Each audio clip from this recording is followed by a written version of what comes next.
For most of the apps that we want to download on our phones, there really is no reason for them to be accessing information.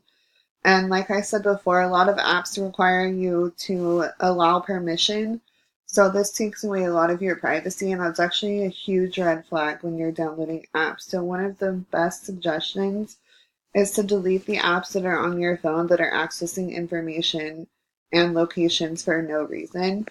So if you have a Frogger game on your phone, or you have Pokemon, or um, I don't know, any app that really doesn't need to know your information, you should either get rid of the app or change the permissions that you have set up on it so that the creator of the app or other users aren't able to get your information.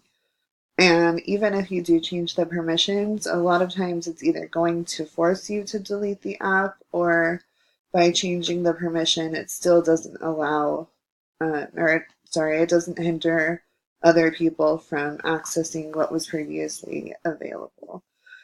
So, in reality, there really is no protection when it comes to having apps on your phone, and it leaves you fully vulnerable for hackers or identity theft or anything from an outside intruder.